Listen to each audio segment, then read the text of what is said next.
co-host for this afternoon. And as promised, tonight we put the spotlight on not just one, but 5 amazing authors under EC Publishing and Entertainment. Before we begin, can we give our partners and sponsors, Kubo Productions LLC, EC Publishing, and of course, Kinthetics by a Beauty MD, a big round of applause! Woohoo! And we also hope that we can come back tomorrow, because tomorrow will be a day, an evening of passion, and so we hope to see you all once again.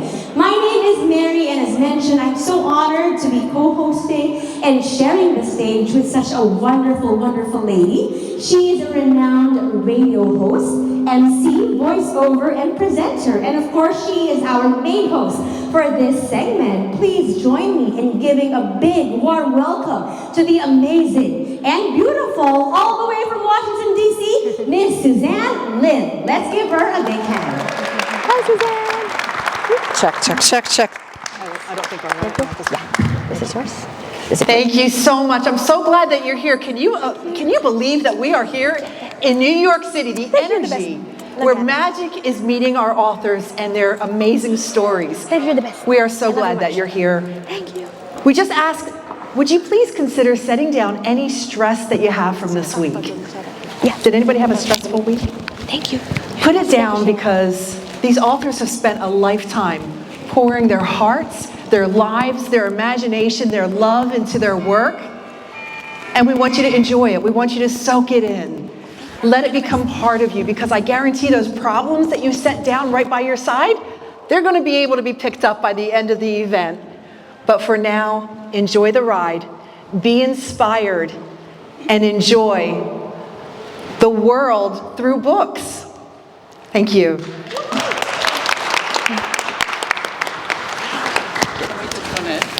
You want to start with the first author? I'll just start with the first one. Okay, thank you. So I'm sorry.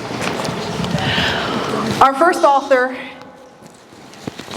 wants to encourage you, if you've ever been through life challenges and you don't know how you're going to get on the other side. He has a couple books, and while they're very differently named, they have a real similar theme. We're excited for you to hear the heart behind these 2 books.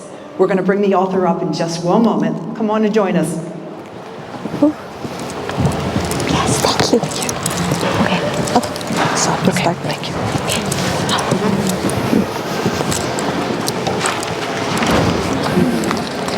This is going to be tricky getting up. Yeah, we're here to help. Okay. Okay. Give me that. Thank you. Ooh, sorry.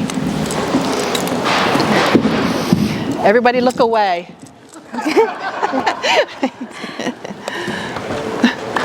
Thank you. Thank you. Okay. Yeah. You got it? Thank you. Yeah. I'll be assisting him. I'll get this. Thank you. Would you like to introduce the author? Yeah, I mean, you can do it. You can. Is that okay? Yeah. Do you, Oh, Okay. I can do it. Okay. Well, I had the honor of meeting BK, Robert Kowalski, in the limousine. Come on up. Man, this guy's there a he is. character. Let me tell you something. He has got some life stories to share with you. He has traveled all around the world.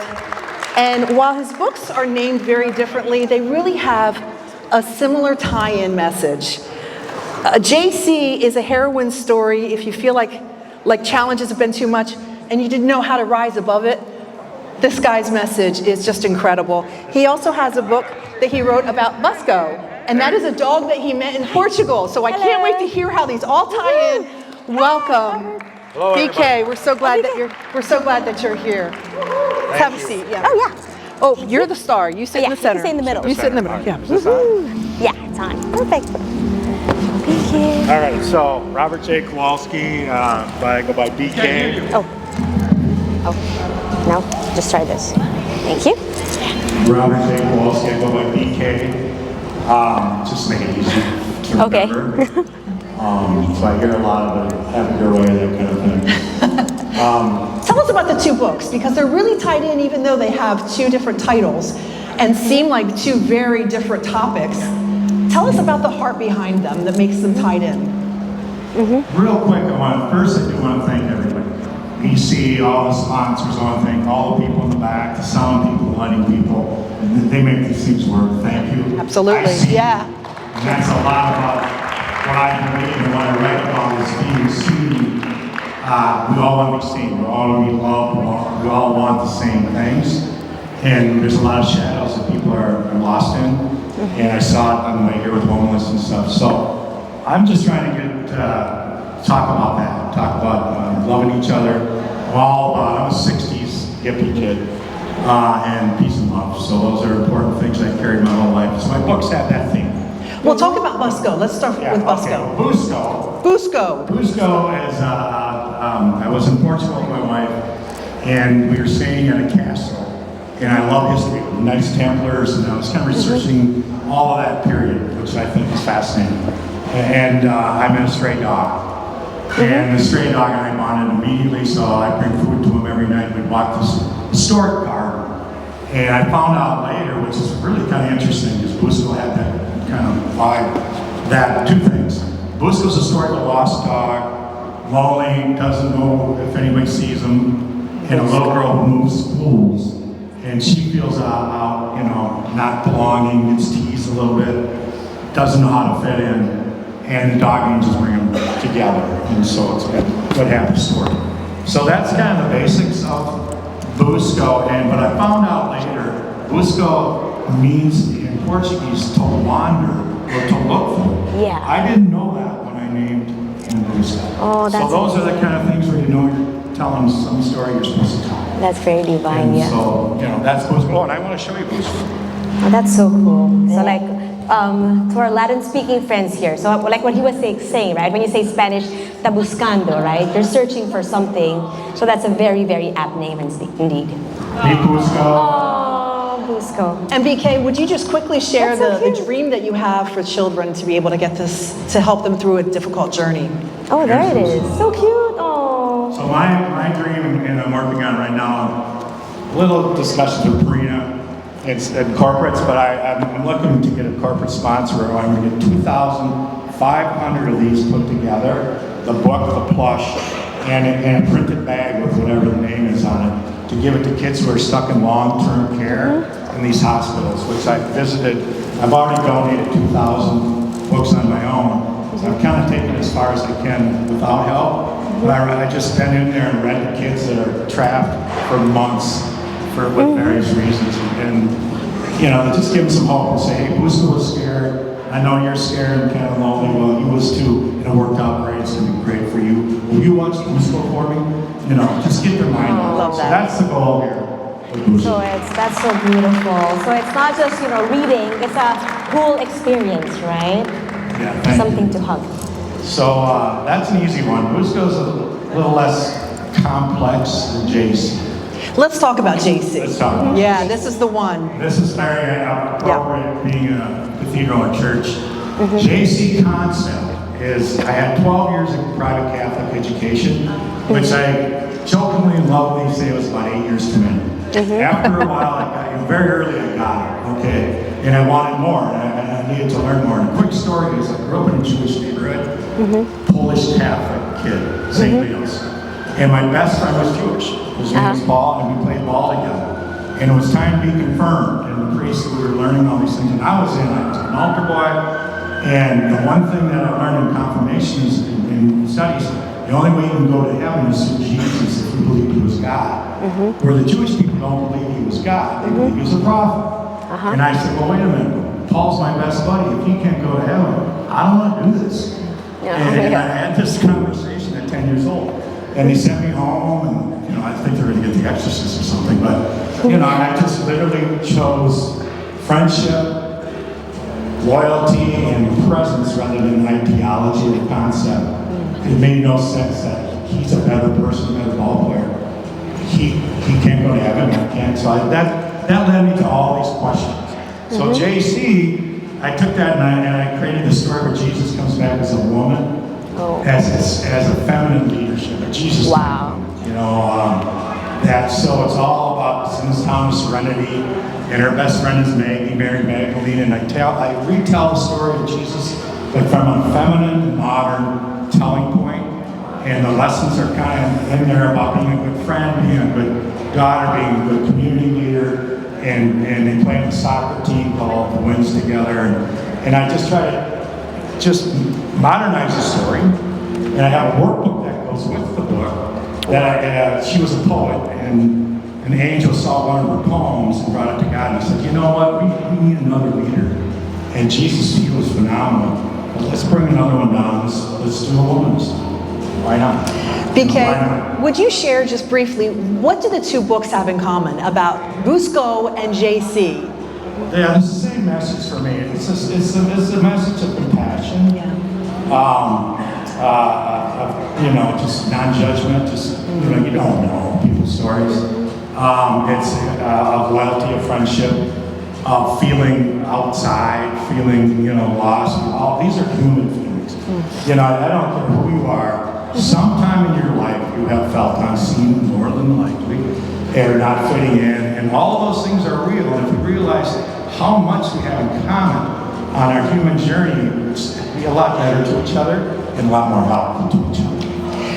I just want to share a personal side story. On the way here, BK was looking out the window and seeing some of the homelessness, and you could see the actual emotion coming over him.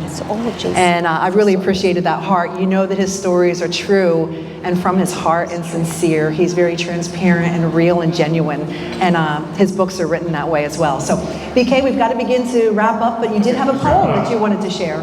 I do. I have a poem here just Wonderful. just yesterday. Yes, so here's the book by Mr. Robert Kowalski. So his nickname BK is very easy for us to remember. So Book King, right? BK, you will not forget it. All right, I'm an old guy, so I can get my glasses. Okay, this is somewhat appropriate to the times we're in, and it's just scratch it out. God deport me. God deport me to a town where neighbors look out for one another. A place where children can walk alone to the playground to meet and make friends. A place where no one cares about how you look, and everyone shares laughter and glee. A place where people sing as they work and share stories of their homeland and treats. God deport me. A place where everyone is seen and has enough to eat. A place where the artists have crayons and the dancers shoes on their feet. A place where fathers and mothers share a mutual retreat. God deport me to a place where no soldiers are needed. We all live in peace. A place where kindness and compassion permeate every street. A place where everyone prays as they wish, whether it's standing or kneeling with or without beads. Deport me to a place I know that we can all coexist. With your help, God, please deport all of us. Oh, I think that deserves a big round of applause. That was very beautiful and very, very timely as well. Thank you, BK. God bless you. Thank you. And please do not forget to check out his books. So it's very simple, www.meetjc.com and www.meetbusco.com. And we hope that you support the amazing BK and his very wonderful books. Thank you. I'll be getting your book later. After. Thank you. Thank you, Mr. That was great. Great job. Thank you. All right, here we go. All right, so that was truly very beautiful, right? And I think that, politics is something that's very difficult for us to talk about, right? But I think that our first author for today, our first author on the spotlight was able to weave it into something that we can all relate, right? No matter what our religion, no matter what cultural background, no matter what political stances we have. So once again, can we give Mr. Robert Kowalski, aka BK, another big round of applause.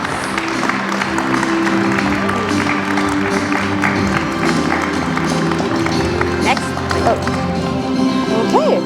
Well, have you ever wondered, wherever you stand with your faith, have you ever wondered how do you weave that more into your life? What does that look like with your family and at work and over the Thanksgiving Day table when you're all in disagreement and getting sideways with each other? What does weaving your spiritual faith look like, taking one step closer to what you believe in? Our next guest is going to share the heart behind their book. Okay, and I think that we are all very excited to meet him. He's the author of The Quest for God's Love, a practical guide to spirituality in every day, something we definitely need in our lives. Yes. So please join us in welcoming the wonderful Mr. Eric Chifunda. Yes. Woohoo! Thank you. Oh, thank you, dear. You're so You're welcome. amazing. Thank Yeah, you. no problem.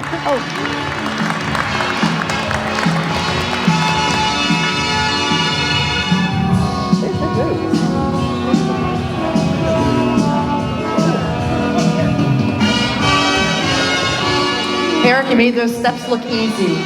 Oh, yeah. Yeah, thank you. Welcome. We're glad that you're here. Eric, let's start by talking about the heart behind your book. What is the main message? The main message is about life, love, and God. Life, love. How these interweave into our lives, day-to-day life. Not just something that are concepts to talk about, but how is that reflected in your daily life so it becomes an integral part of your reality. So it's not okay to be just a Christian at your job and then come home and be something else. No, no. You're talking about weaving it all in. aspects of your life. Okay. Every activity has a spiritual element to it. It counters our spiritual element. Even though our physical eyes, we can see it, but it's there. So the stuff I write about is reflected in some of my experiences. I'll give you an example. By profession, I'm a therapist. Okay. So I went to Are you available at 5 o'clock? Because I could really get now. Okay, sorry. Occupational therapy. Yeah. I went to this facility to cover on a Saturday. And I went to a patient's room. The patient wasn't there. Just when I was about to walk out, the patient walks in. And I said, oh. Then I'm like, I'm looking for such and such. She says, oh, it's me. That's her. Then she said, before we do anything, can you do me a favor? I said, sure, yeah. What is it?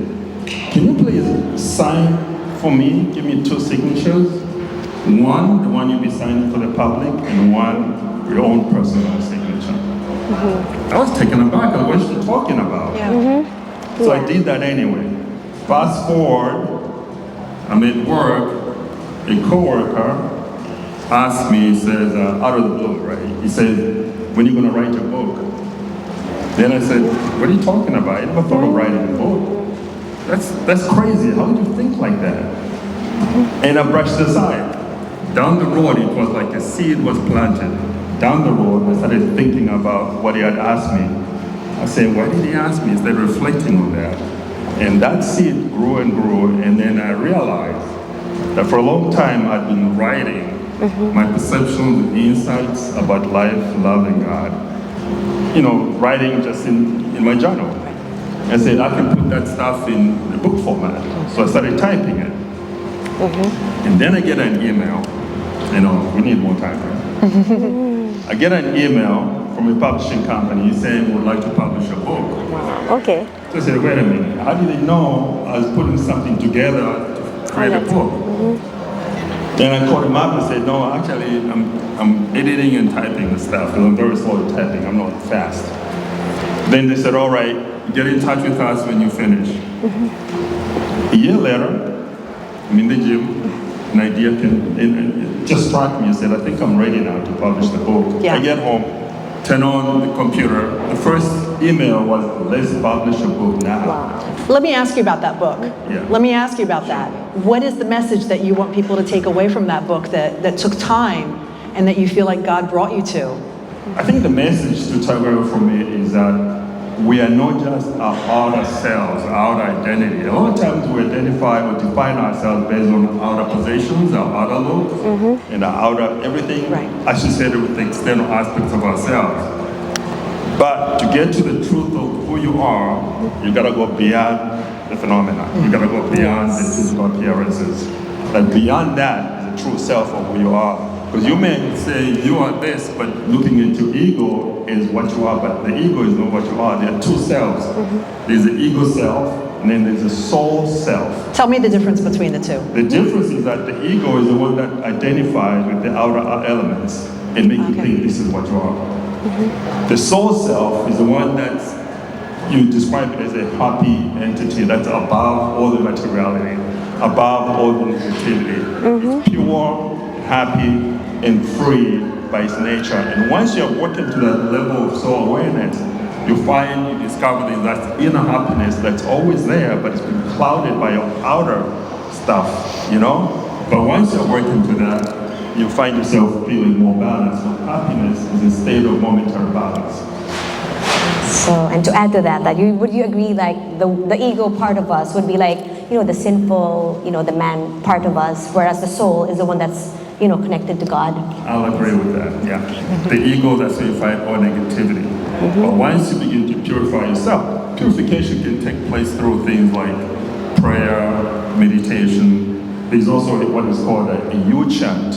It's an ancient chant which when you practice it, begins to bring about this inner purification. You begin to awaken and write about the worry bell. Well, don't you think when you say something, you begin to believe it, it becomes real, it's spoken into the world. Yeah.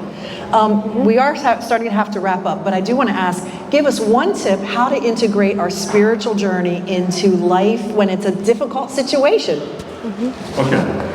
Here's a technique that I'll share with you. It's Okay. also in the book as well. It's a sound spelled as H-U. It's an ancient sound. Now, the way you pronounce it is you. It goes like H-U.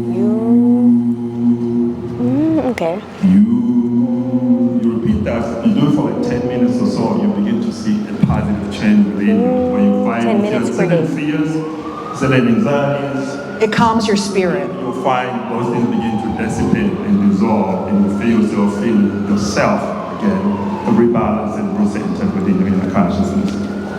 So anybody can practice it. It doesn't belong to any religion. It's a universal sound that has existed for time immemorial. And I'll give you a quick example. I went to see a patient, she had a hiccup, and I said, look, just do the U. She did the U, one U, and the hiccup went away. A few people, like at work, if somebody complains of a headache, I say, just do the U, they do the U, the headache goes over within a couple of minutes. So it's a very powerful survival tool, very simple. You can do it when you get angry, you start doing the U, you find the anger. Should we try it? Sure. Could we just try it real Yeah, quick? You lead the way, lead the way. So what you're gonna do is you're gonna relax, and then you can either keep your eyes open or close your eyes, and then focus your attention on the screen of the mind where daydreams appear, and just relax. And then you go,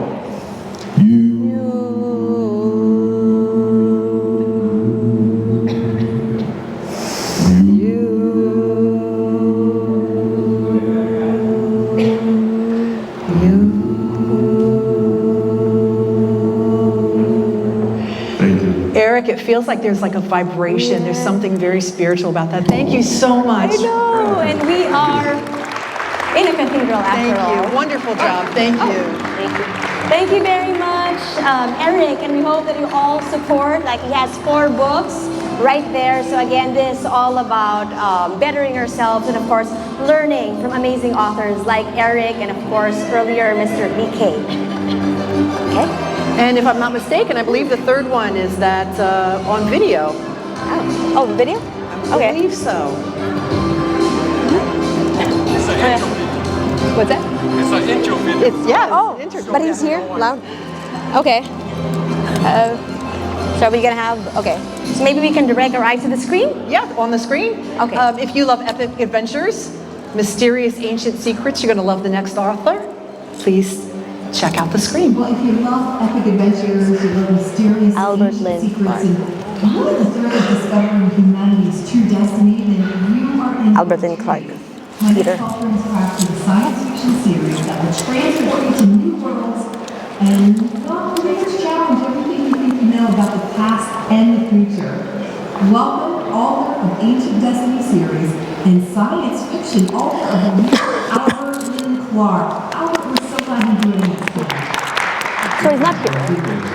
Albert, let's just dive right in. There's so much to talk about with your book series. Let's talk about, first of all, what is the whole writing these books? Well, I just wanted to write my own science fiction because I couldn't find any science fiction that I liked and written recently, so I wrote my own. And I've been thinking about the book for a long time, but I hadn't paper or type anything. And so I just started typing, and I produced the first 3 books in 6 weeks, and got the 5th next copies. You know how many authors are watching now or want to be writers that are saying, I'm doing that. That's a gift. Well, I just had a story I wanted to tell.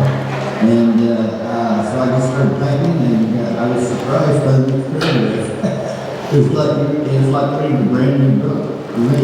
That's fun when the author themselves are surprised at what's being written. Tell me about what the book is about. What is the main message? What is it that you would want to share as an overall of the series? Okay, well, the Earth is being threatened by a huge asteroid that will destroy civilization on Earth, just like other planets have been destroyed in the past. And I've always been interested in stories of Atlantis, so I wove that into the story too. And the unique thing about it is the main scientists that are in the book are women, which is kind of unusual. But if you want to travel in space, women eat less, they weigh less, they're just as smart as men. Let me ask directions. Let me do that. And with the artificial intelligence of the ship, which is 50,000 years old or so, and it trained people like Aristotle and more recently Tesla, who tried to do whatever they could do to try to try to advance science with the capability of humans being able to escape the Earth and go to other planets. But they didn't even come close because the technology just wasn't there. The ship has all the knowledge of how to do everything, but the ship can't produce the stuff. And to produce the stuff, you need industry. And to get industry, you've got to have money, lots of money. So the first part of the book is this college student wakes up on his spaceship and he looks out the window from his bed, which he thought was in the dormitory, and he looks out and sees Earth. Wow. He's obviously moving around the Earth. So that's kind of interesting. And one of the technologies of the ship is if you hit it with light, it absorbs the light and uses that for energy. If you shoot it with radar, it'll absorb the radar and store that as energy. But the ship gives them this problem of, okay, you've got only a few years now to get people off the Earth and into other planets. So these are the jobs you've got to do. And poor Craig, he says, I can't do that by myself.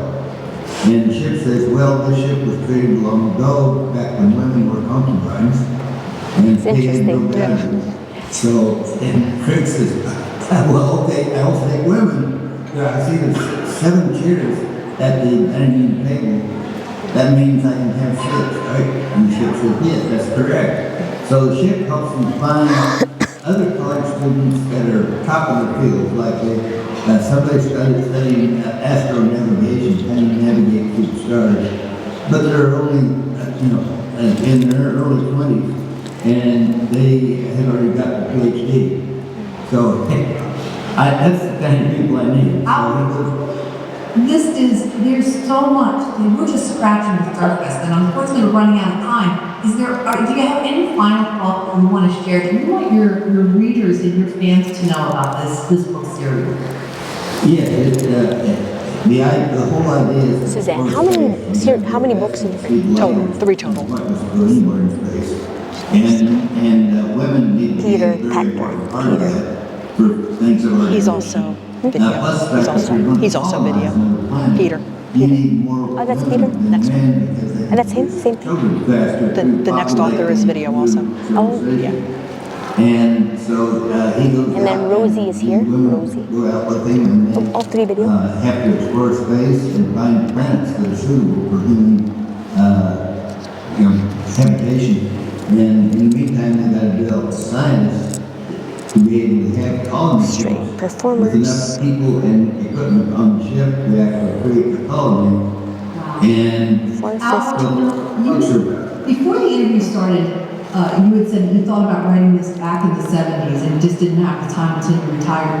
I want to just wrap up by saying I think that your timing is so perfect in today's world with the different things that we're dealing with on so many levels.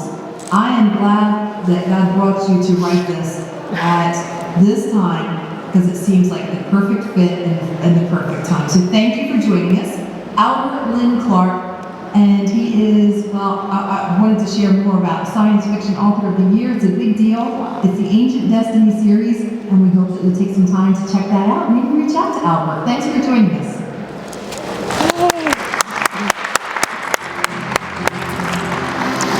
That was,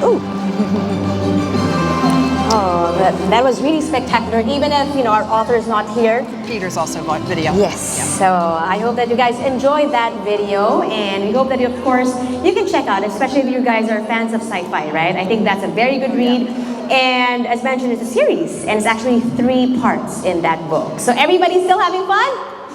Woo! Ask for me later on. I can't wait to take photos with BK and Eric, okay? But for now, it's time for us to introduce our next author. So Daniel's series, and this is for everybody who've ever faced challenges that seem too big to overcome. This next author has a very wonderful story that will inspire and empower you. He is the author of the Daniel series. So please direct your eyes to the screen, and let's all welcome Peter Pachter. If you've ever faced challenges that are too big to overcome, my next author has a story that will inspire and empower you. His Daniel series follows a young boy's journey through adversity, wisdom, and triumph, proving that resilience and determination can shape a remarkable life. Welcome, author of the Daniel series, Peter Pachter. Peter, so good to see you today. I'm glad that you're here. Glad you're here too. Yes. Thanks. Peter, tell me about the book, just generally overall the series. What is the main message in the series? When I was in my last year teaching, I still had things I wanted to teach. I just physically couldn't do it anymore. I was 73, and that's what I'm doing here. I'm teaching these lessons that they're not getting in school. Like, I am responsible for my life. This is the first lesson I ended up teaching every class about the last half of my teaching career, and they would get it. If you make good decisions, you get good consequences. You make bad decisions, you get bad consequences. And that's pretty much what I'm teaching in my books. And I have real people in there, and they're pretty excited to get to know. I know some people who've gone further than my books to learn about them. But yes, that's what I do. And the history is real. We start right before the great crash of 1929. We actually started in the fall of 1928. And we've worked our way up to 9 books on the 1930s, the Depression. Peter, it sounds to me that you have poured your whole life into children as an educator, and that building character and being good people are absolutely at the top of what's important to you. It's really important to me, and from my perspective, I don't think we've done a very good job with our students in the last 20 years. I just heard on the news that Trump says we're 40th in the world in education. That's pretty bad for us, I think. But the problem is the kids don't learn characteristics, and it's particularly in public schools. I think this is what I'm hearing from public school teachers, is that there's no consequences for the kids if they don't do their work. There's no consequences for behavior. And it really should be. That should be the most important thing the kids get out of school. And one of the things I think about that's important is, what do you teach? And for a long time I said Latin, because all my jobs came through Latin, but I taught many other things. But it turned out that I teach kids. And so I started answering that when people ask me what I taught, because the kids come first. And if I teach the kids and they're the first thing, as opposed to Latin, then they're going to get the messages. I can't have a kid come to class upset, say at the beginning of school that he just got out of the car with his parents, and the last thing he said to them was in anger, because they're having an argument. It comes in upset, and we're not going to get anything done unless we get people ready to learn. And so that's what we talked about first. And I would tell them, look, I said, you can't do this. I said, you come in, and the last thing you should be saying to your loved ones, your friends, everyone you love and loves you is angry words. Because if your parents were to drive out of the parking lot after dropping you off, and you could get hit by a car and both of them be killed, and you would regret those words the rest of your life. Peter, that is such incredible wisdom. What is the message, what is the final thought that you have that you hope people will take from your books? Well, if you took one thing, it would definitely be I'm responsible for my life, which doesn't mean you get to do anything you want to do. It means that if you make good decisions, you get good Prophet Daniel. Prophet. consequences, bad decisions, you get bad consequences.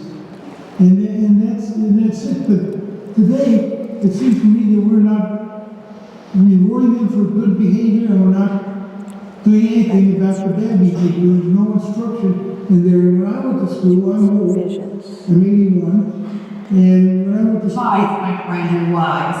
in the 50s, character was a part of what we were doing. There was for a major time when I was teaching, but the last 5 years or so, it wasn't. The kids thought they could cheat. It was alright to cheat because you had to get the best grades you could to get into whatever school you wanted to.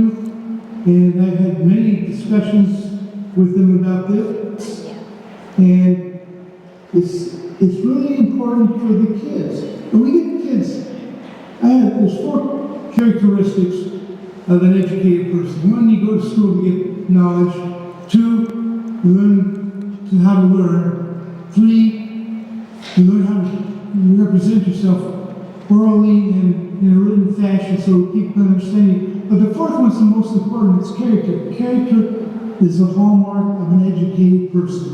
And we look around, we have people with degrees that aren't educated because they behave in such atrocious ways, and you think that would pass is from your youth because you do that when you're young. Will Rogers had was saying there are 3 ways people learn. He said 1, they learn by reading and studying. 2, they learn by observation, and the 3rd group has to piss on the electric fence. When you're young, that's what you do. No. Oh my goodness, Peter, I think that's a great place for us to begin to wrap up. You are such a joy, and the wisdom that you're sharing. I've only known you for a few minutes, but I can tell you that you have poured your heart and soul into kids and their futures, and you're making a big difference in this world. So thank you. Know that you are loved, you are appreciated. This is Peter Packard. Oh. Okay. I think that deserves a big round of applause, all right? That was really beautiful. And I think that deserves a big round of applause as well. Oh. Uh-oh.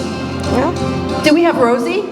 Is Rosie Elder here? We weren't sure if she was present or not. Rosie's here? Is Yes. Rosie here? No? Rosie? No. Sorry. Uh-oh. Okay, well, let's move on. Okay, and then so far everybody enjoying? Yes. Alright, so since we don't have Rosie, maybe we can, because like what I wanted to ask, like due to time constraints, we had to like cut Eric for a bit. But I wanted to ask him, like, because he had 4 books, I believe, and then like what is the most powerful quote that I think, he'd like to share for everybody this afternoon, coming from his book, and hopefully, you all grab the rest of his 4 books, right, coming from that quote. So can we have Sir Eric here maybe share, just one quote from your book that you think we all need right now? Okay. Yes, one of your many quotes. Just Okay. open randomly. Oh, okay. And see Oh, that's so cool. what's there for you. Okay. Oh my God, I love it. Thank you. Wonderful. Okay, and it's who you, right? You, right? Okay, every time I do you, I remember Eric, you, the man. He's the man, right? So let's see. Okay. Ooh, when you hoard love, it fills up your cup and overflows. Your life may spiral out of control, out of balance, because you close the channel on the outgoing end. To regain balance between the inflow and outflow of love from God at the outgoing end, you need to pass love to others, to life, and to the universe where it belongs to serve a purpose. Keep in mind that love is purposeful. Oh, beautiful. That is so Thank you, Eric. Thank beautiful. you. Thank you. Thank you so much. Thank you. Thank you. Thank you. Open. That is so amazing. What makes one learn about God's mysteries is an attitude driven by a genuine desire to learn. This draws you out of your shell of self-imprisonment. You will never quickly grow if you don't have a curious attitude. So, always look to sharpen your spiritual senses to improve your ability to see God's blessings all around you despite your circumstances. I'm going to just add that little part in, despite your we will praise him in all circumstances. Thank you for that. That's beautiful. I think sometimes we need those reminders. We can go to sleep knowing that we're blessed. But man, it's hard when tough times are tough to sometimes see that. Yes. Thank you, Eric. Thank you, Eric. And maybe something else that you'd like to tell everybody while they're here, and invite them to buy your books, and if you have them available here. Well, I don't have books available here, but you can get them on Amazon. Just like they did, you read these books by opening randomly any page. What happens when you do that, you're actually allowing the heart to determine what page you need to open to. Okay, you're bypassing intellectualization. You are going straight to the heart. This is why a lot of people, when they open, they find themselves saying, oh, that relates to me in the moment. Okay, so it will help shift the perspective from a negative perspective to something positive. And that can impact your day, because it's going to impact your day in a positive manner, because you've shifted your center of attention and perception on things in a positive way. Eric, I can so relate with that. I think about going through the Bible, how many, maybe you've gone through the Bible, and all of a sudden after 10 or 12 years, you go, wait a minute, I've never heard this before. Did they just put this in? But it's because of what we're going through. It relates to what our circumstances are. So thank you for that. Beautiful. Thank you. Get them on Amazon. Thank you. Thank you, sir. Yeah. Constantine, we'll bring you up next. Okay. Oh, sorry. One more thing. Oh, one second. If anybody wants the used sound that I shared, I can give you a card so they don't forget it. So if you want that, just see me. I'm sitting over there. I'll give you a card. Thank you. Thank you, Eric. We'll reach out to you. Yeah. Constantine, are you available to come on up? Constantine is here. Oh, okay. Well, if you've ever wondered how to navigate the uncertainties of the end times with wisdom and resilience, through the end times, do they make you nervous? Is it confusing? Is it something you just go, you know what? I really just don't want to get into the end time stuff. I like that Jesus saved us and the peace and the forgiveness part. Well, he's going to help you to understand how possibly to survive through the end times. We're so glad that you're here. hi, Constantine. All right. Oh, there he is. There's yours. And Okay, and of course, to speak to us about the Endgame Survival Handbook for the End Times. So this reminds me of one of my favorite words, eschatology. Yes. Right? We'll get into that. Yes. Before we start, they have a video. Oh, okay, we have a video. Oh, it's there?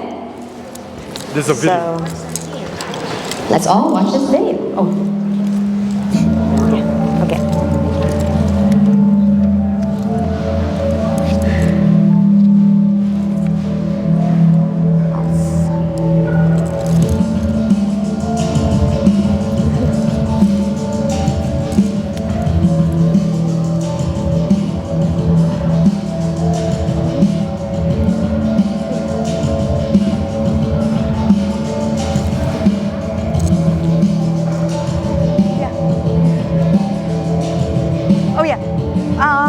Which one? This one? Bale pues.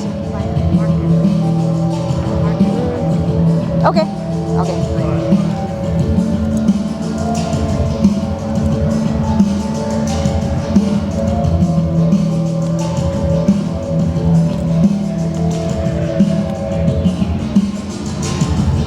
Roderick. Would you like to start with the lead question? Yeah.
Wow, that is a very, very compelling video. I hope you. you all like that. And the first name, of course, the name of our author, right, Constantine, reminds me of the great Roman emperor, the first one who was converted to Christianity, which is, of course, Emperor Constantine, right? As we all know, during the time of the Romans, it was a time of, a lot of suffering, debauchery, right? But then the end came, thanks to Christianity, of course, through Jesus Christ, and of course, through the influence of the great Emperor Constantine. And now, we have here with us, right, an emperor in his own right, especially when it comes to writing. He has an amazing book called The End Game, and he will be talking to us more about his book. Once again, let's give a warm welcome for the amazing author, Emperor Constantine Nightingdale. Constantine, it's so nice to have you here. Oh, does it? Oh. That is a very heavy video that we saw. It's one thing to read, it's one thing to hear it, but the visuals are very real, and you're very passionate about this. Where did this idea come from? Why do you feel compelled to share something that is maybe not something that everybody really wants to hear? It's not a pleasant conversation. Can't we talk about puppies and babies? Yeah. Let me say first, my name is Constantine. The last name is Nightingdale with a D. I'm the #1 author in Hawaii, and also the #1 author with TBN TV around the world. Wonderful. I wrote 13 books, and it's going all over the world. The End Game, I'm here for this award. Then in 2 weeks, I go to Phoenix, Arizona for the Impact Global Award, for a global award for the End Game. And we're in the midst of getting the End Game into a movie. So we have 25 producers that's going to turn the End Game to a movie. The #1 Christian TV station and the #1 Christian publisher, Trilogy, published these books. Wow. They assign 8 to 10 people to me. It takes them 1.5 to 2 years to do each of my books. Wow. And they came up with 21 pages of fact finding. It's unheard of. 21 pages. They check every scripture, every fact. So the point is that every person reading this can know that the book is vented very well. It's accurate. Nothing made up. Nothing Right. made up. Mhm. Wow. And so my job is, we have a team. You can go to our website. It's www.armyofthelord5dr.org. All lowercase, all one word. Our team travels the world. Why should people care about this, though? Well, that's what I'm going to explain. Yeah. And so I'm going to share the message, what I share with the rest of the world as we travel. We just came back to the Philippines, Australia, Dubai, Oklahoma, Texas, and California. And what's getting ready to happen is this book goes into detail, the End Game. And it's right here, and it breaks everything up for you like never before. So there's over a dozen people that went to this book. It took us 1.5 to 2 years to do, and it gives graphs. It tells you about heaven and hell. It tells you about the rapture of the Christian church. It tells you about tribulation, the millennium, everything that's getting to happen. It's a manual for every person in this world. Because whether you like it or not, if you make bad choices, you're gonna take you to heaven or hell. What this book goes over is facts. So everything, all the books, my books go to facts first.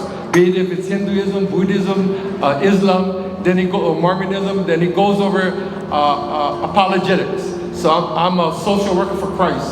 So I bring you to the true Christ. There's many cults that are teaching you to the false Christ, or teaching you that he was just a man or a false prophet. But I bring you to what is the true Christ. Then we go over eschatology, which is about the end times. So in it, I give you graphs about heaven and hell. I teach you every single thing about the characteristics. This is, you have characteristics of who you represent. I teach you the characteristics of angels and of God and Christ and the Holy Spirit. So you can have a personal relationship with him, because he wants to make sure that you love him and he loves you, as my brother was saying earlier. But most importantly, he wants to talk to you daily. He wants to see that you're in alignment with him. As they travel the world, I see so many people in the middle here, but they have no alignment with Christ, and they're lost. And a lot of people, wherever I travel, they call me the end time John the Baptist, because we're preaching the word, we're calling the people to Christ and saying this is it. Each person living here, each person listening, you're living in the end time. Tell me about that. Where do you think that we're at in end times? So what they call this is, they call it the church age. And the next step is the rapture of the Christian church. So the Bible says that no man knows when the end time is, but the Bible says look at the signs. What are those signs? So in this book, I call it the code red. So there's thousands of signs. In fact, in the 13th book, we just finished, it's published now, and you can also buy this on audiobooks. We're getting ready to put it on AI, which all the books will go through AI, and it'll be in every language in the world. Wow. They can download it 24/7. Why is this important to you, though? Why is Because this every message soul- so I don't- passionate? Because the Lord called me, first of all, to do what I do. I was praying one day. I was born and raised a Mormon. I was a Mormon missionary. I went to Idaho, Wyoming, and Oregon. And the Lord, as I was praying, as I went to church in 1998 at New Hope, Oahu. I've been a Christian now for 27 years, and I'm a Foursquare Pentecostal. The church I go to for 27 years is New Hope, Oahu. And then in 1999, I got baptized.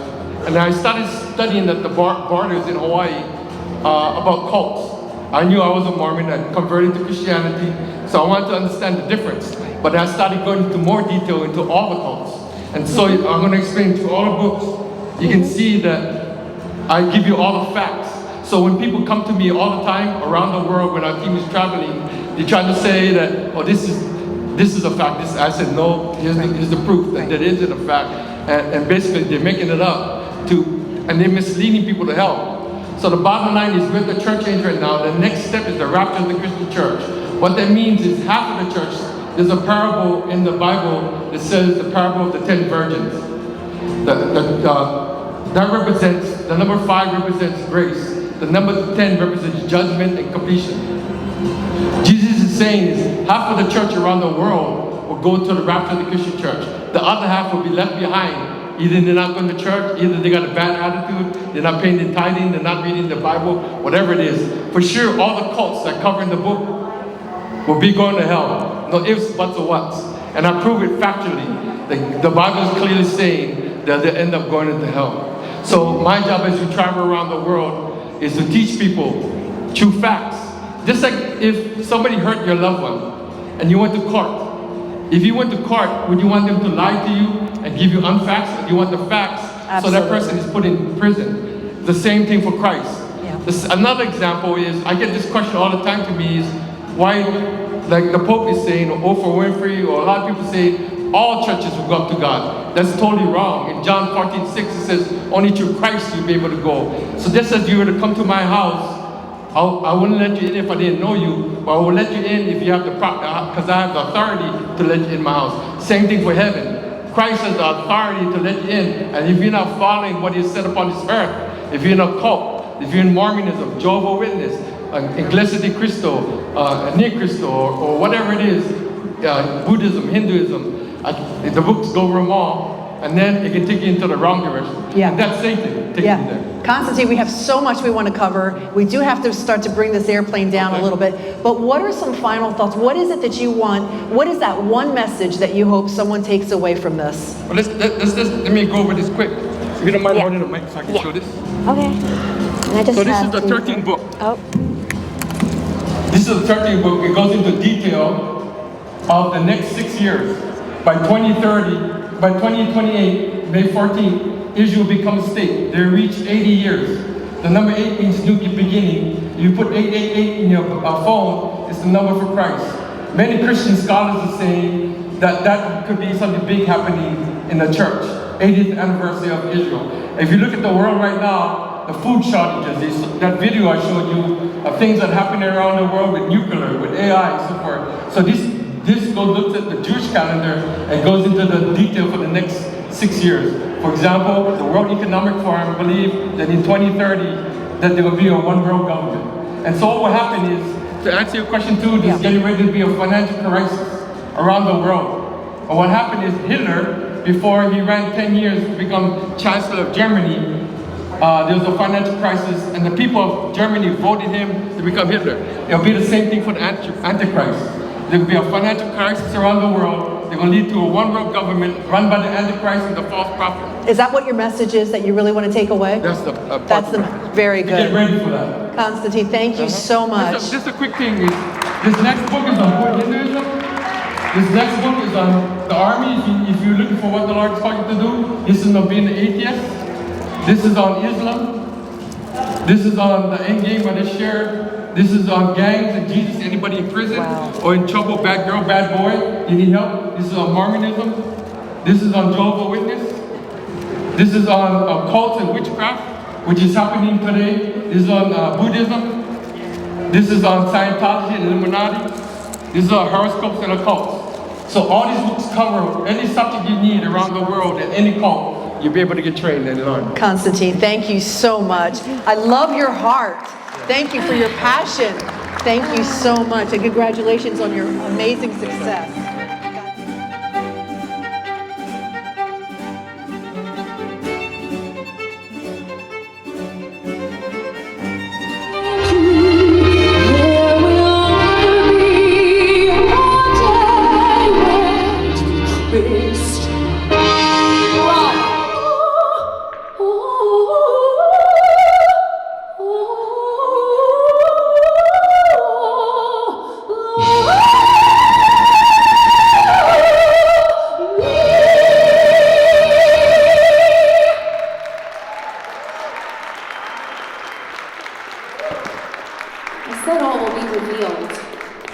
If only we can get this thing off.